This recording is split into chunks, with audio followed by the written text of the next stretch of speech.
Okay, जब world cup start हुआ था तो अगर 4 टीमें पिक करने को कहा जाए तो मेजॉरिटी लोगों की चॉइस रही होगी फ्रांस, वो पहुंच गई। ब्राज़ील वो आउट हो गई।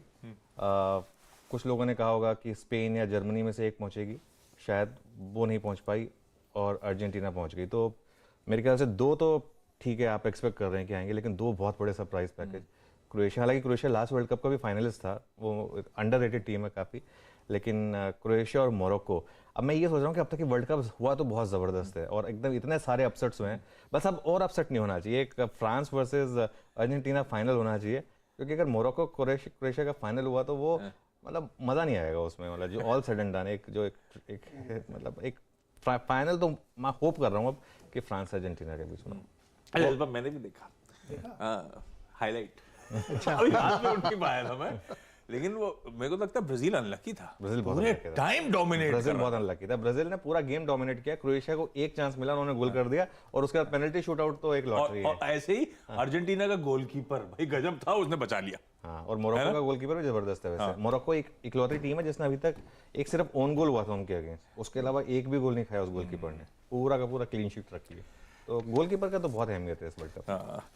चलिए भाई, ये मेरे ख्याल से पहला सेमीफाइनल मुकाबला वेडनेसडे को स्केड्यूल्ड है। वीकेंड पे आप बाहर गए थे क्या? दोनों मुकाबले बीच में मैंने बोला था, मैं सैटरडे रात के दोनों मैच मैंने बाहर देखे थे, और बाहर मतलब बड़ी स्क्रीन पे अपने दोस्तों के साथ। एक अच्छा मतलब वेडनेसडे, और इसका भी तैयारी हो गई है? वेडनेसडे ये बहुत रात को 12:30 बजे हैं दोनों मैच, वो नहीं हो पाएंगे क्योंकि फिर अगले दिन सुबह सुबह ऑफिस आना होता है। मैं सोचा फेट पीसी सुनने के बाद मैच देखेंगे। हाँ, नहीं ये पूरे नहीं देखे तो रात में 12:30 सही फाइनल 20 साल पहले देख लेता। अब नहीं हो पाएगा, अब थोड़ा सा बॉडी थोड़ा सा जवाब देगी। चलिए भाई, अब जरा मार्केट्स पे फोकस कर लिया जाए। सोमवार की सुबह बहुत इंपॉर्टेंट हफ्ता अब हमारे सामने खड़ा हुआ है। इस हफ्ते की अहमियत समझा देता हूं, जो बार बार हम लोग कह रहे हैं कि इंपॉर्टेंट वीक। आज शाम को हमारा सीपीआई, हमारा आईआईपी नंबर, सीपीआई पे फोकस करिए, क्योंकि गवर्नर साहब ने पिछले हफ्ते क्रेडिट पॉलिसी के बाद जब स्टेटमेंट दिया था तो स्ट्रीट ने क्लोजली वॉच आउट करा था कि इन्फ्लेशन को लेकर अभी भी हॉकिशनेस बनी हुई है, उसको कंट्रोल करने पर तवज्जो दिया जा रहा था। यूएस का कंज्यूमर प्राइस जो आंकड़ा है सीपीआई का, इन्फ्लेशन का, वो कल शाम को आना है और कल ही से यूएस की 2 दिनों की फेड मीट, एफओएमसी मीट की शुरुआत होनी है। वेडनेसडे शाम रात 11:30 बजे एफओएमसी मीट का आउटकम पूरा स्ट्रीट अब फैक्टर इन कर रहा है लार्जली कि 50 बेसिस पॉइंट, 75 4 बार डोल आउट करने के बाद इस बार 50 बेसिस पॉइंट्स होगा, पर शायद 50 हो, लेकिन स्ट्रीट कीनली वॉच आउट करेगी अगला भी क्या 50 की तैयारी हो रही है, नहीं, उस पर भी फोकस होना है।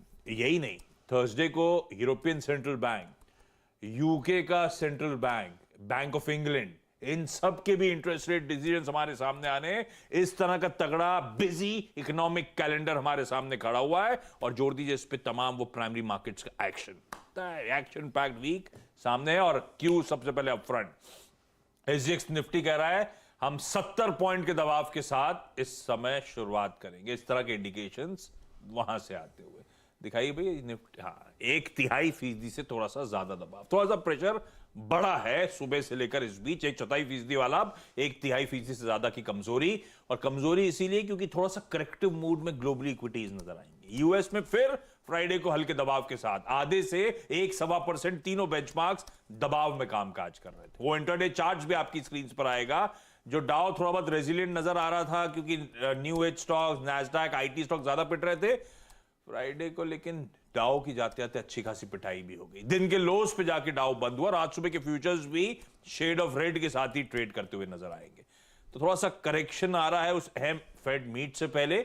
ये आपकी स्क्रीन पे तबर अब आ गया है। ऐसे ही प्लेट फ्लिप होगी तो थोड़ा सा हॉकिशनेस का तड़का, वो यील्ड्स इंचअप करती हुई, डॉलर इंडेक्स थोड़ा सा इंचअप करता हुआ क्लियरली विजिबल। यही हॉकिशनेस, थोड़ी थोड़ी कंसर्न्स माउंट हो रहे हैं, वही स्क्रीन पे रिफ्लेक्ट हो रहे थे।